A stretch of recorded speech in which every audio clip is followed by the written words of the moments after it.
Having trouble with Windows and not sure where to start? In this guide, I'll show you how to use PowerShell for common Windows troubleshooting tasks. We'll check system files, test your network, inspect running processes, and gather useful system information. Let's get started. First, let's collect some basic information about the computer.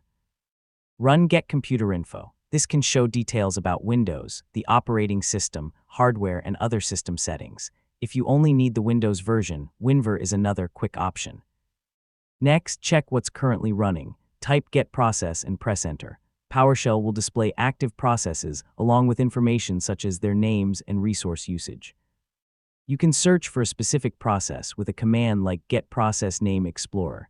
If the problem involves internet access, PowerShell can help there too. Use test connection followed by a reliable hostname, such as google.com. This sends test requests and shows whether the destination responds. Yeah, it's a quick way to separate a basic connectivity problem from other issues.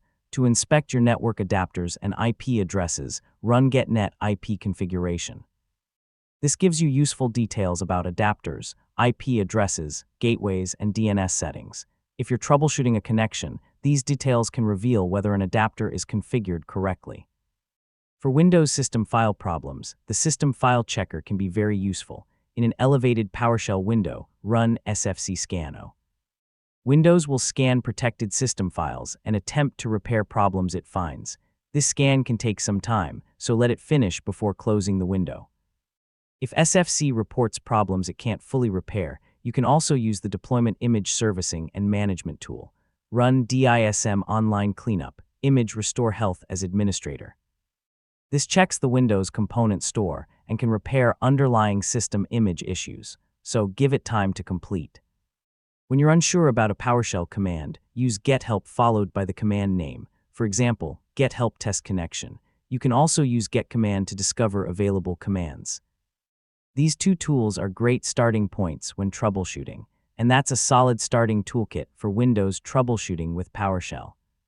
Start with basic checks, work toward repairs when needed, and always review commands before running them. I mean, a few simple commands can save you a lot of time.